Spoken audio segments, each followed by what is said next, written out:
Educare study point में आप सभी का स्वागत है। क्या आपने कभी सोचा है कि एक स्ट्रॉन्ग और सक्सेसफुल इंसान भी अपने अंदर के फियर से हार सकता है? आज के इस वीडियो में हम एक्सप्लोर करने वाले हैं चिनुआ अचीबे के legendary novel things fall apart को। एक ऐसी कहानी जो सिर्फ एक इंसान की नहीं बल्कि एक पूरे सोसाइटी के ब्रेकडाउन की स्टोरी है। सबसे पहले हम इंट्रोडक्शन टू द टेक्स्ट को इजी और क्लियर वे में समझेंगे और उसके बाद step by step chapter wise detailed discussion करेंगे। तो वीडियो को एंड तक जरूर देखना क्योंकि ये आपको एग्जाम के लिए भी हेल्प करेगा और स्टोरी को डीपली समझने में भी। थिंग्स फॉल अपार्ट जैसे डिटेल्ड और रिच नॉवल को एक ही वीडियो में कवर करना थोड़ा लेंदी हो जाता है, इसलिए हम इसकी चैप्टर वाइज समरी और एक्सप्लेनेशन को टोटल 5 वीडियोस में डिवाइड कर रहे हैं ताकि आप इजीली और क्लियरली हर पार्ट को समझ सकें। और इस वीडियो में हम सिर्फ चैप्टर 1 और चैप्टर 2 का डिटेल्ड एक्सप्लेनेशन कवर करेंगे, तो वीडियो को एंड तक जरूर देखिए। चलिए शुरू करते हैं। Introduction to the text.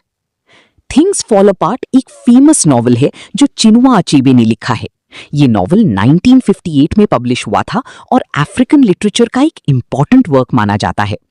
इस नॉवल में नाइजीरिया की इग्बो सोसाइटी का लाइफ, उनकी कल्चर, ट्रेडिशंस और कस्टम्स का रियलिस्टिक पोर्ट्रेयल किया गया है।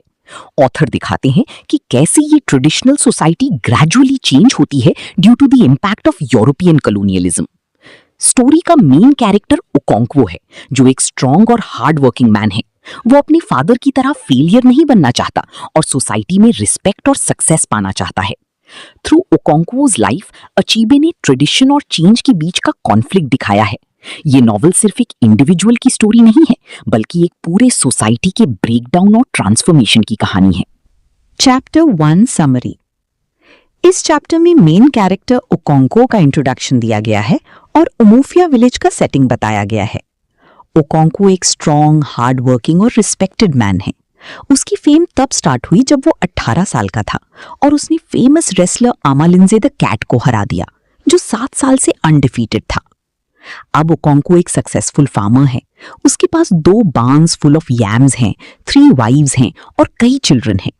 उसने क्लैन में टाइटल्स अर्न किए हैं जो उसकी हाई सोशल स्टेटस को शो करता है। लेकिन उसकी पर्सनैलिटी के पीछे एक स्ट्रॉन्ग फियर है, फेलियर का फियर, जो उसके फादर उनोका की वजह से आया है।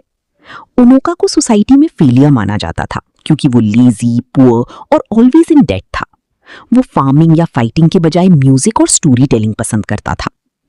इसी वजह से ओकोंक्वो ने डिसाइड किया कि वो अपने फादर जैसा बिल्कुल नहीं बनेगा। वो वीकनेस को हेट करता है और उसे फेमिनिन समझता है, इसलिए वो बहुत स्ट्रिक्ट, हार्श और कभी-कभी वायलेंट हो जाता है। अपने घर में भी वो स्ट्रिक्ट रहता है जिससे उसकी वाइव्स और चिल्ड्रन उससे डरते हैं। उनोका का कैरेक्टर कॉन्ट्रास्ट के लिए दिखाया गया है। वो एक जेंटल और आर्टिस्टिक इंसान था जो फ्लूट बजाता था और सोशल लाइफ एंजॉय करता था, लेकिन वो इररिस्पॉन्सिबल था। एक एग्जाम्पल में जब उसका फ्रेंड ओकोये उससे लोन वापस मांगता है तो उनोका हंसी में बात टाल देता है। इससे उसकी केयरलेस एटीट्यूड दिखती है। आखिर में वो पॉवर्टी में मर जाता है। दूसरी तरफ ओकोंक्वो ने अपनी मेहनत से सब कुछ अचीव किया है, लेकिन अपने फादर जैसा बनने के डर से वो अपने इमोशंस को सप्रेस करता है, स्पेशली लव और काइंडनेस। इसी वजह से उसका बिहेवियर अग्रेसिव हो जाता है। उसका अपने बेटे नोओये के साथ रिलेशन भी स्ट्रॉन्ग नहीं है क्योंकि उसे लगता है कि नोओये भी उनोका जैसा हो सकता है। चैप्टर में एक और इम्पोर्टेंट कैरेक्टर इकिमेफुना का मेंशन है। वो एक लड़का है जो एक दूसरे गांव से पनिशमेंट के रूप में उमोफिया भेजा गया है। ओकोंक्वो को उसकी देखभाल की रिस्पॉन्सिबिलिटी दी जाती है। आगे चलकर उसकी स्टोरी काफी इंपॉर्टेंट होने वाली है। Chapter 2 summary. इस चैप्टर की शुरुआत होती है जब उमोफिया विलेज में एक अर्जेंट मीटिंग बुलाई जाती है।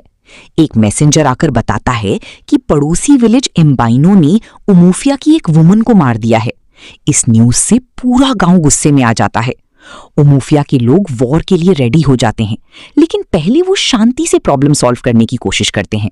इसलिए वो ओकोंक्वो को एम्बाइनो भेजते हैं क्योंकि वो एक ब्रेव और रिस्पेक्टेड वॉरियर है। एम्बाइनो के लोग डर जाते हैं और वॉर से बचने के लिए वो कॉम्पनसेशन देते हैं, एक यंग बॉय और एक वर्जिन गर्ल। ये बॉय है इकिमेफुना जिसे ओकोंक्वो के घर रहने के लिए दिया जाता है। इकेमीफुना अपने घर और फैमिली को याद करके बहुत दुखी होता है, लेकिन धीरे धीरे वो ओकोंको के परिवार के साथ एडजस्ट कर लेता है। वो ओकोंको के बेटे न्यूई के साथ क्लोज हो जाता है और दोनों में स्ट्रॉन्ग बॉन्डिंग बनने लगती है। इस चैप्टर में ओकोंको की पर्सनालिटी और भी क्लियरली दिखाई देती है। बाहर से वो बहुत स्ट्रॉन्ग और फियरलेस लगता है, लेकिन अंदर से वो हमेशा अपने फादर जैसा वीक होने से डरता रहता है। इसी वजह से वो अपनी इमोशंस शो नहीं करता। एक इंपॉर्टेंट सीन में इकेमीफुना को ओकोंको फादर कह देता है, जो बताता है कि वो उसे अपना मानने लगा है। साथ ही इस चैप्टर में एक और साइड दिखाई देती है, ओकोंको का टेम्पर। एक बार वो अपनी वाइफ पर गुस्सा हो जाता है क्योंकि वो उसका खाना टाइम पर नहीं बनाती।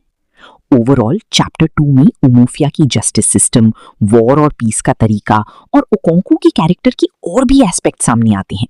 ये चैप्टर आगे आने वाली इवेंट्स के लिए बेस क्रिएट करता है। आज के वीडियो में इतना ही। फिर मिलेंगे अगले वीडियो में। अगर वीडियो आपको अच्छा लगा हो तो इसे लाइक करें और चैनल को सब्सक्राइब जरूर करें।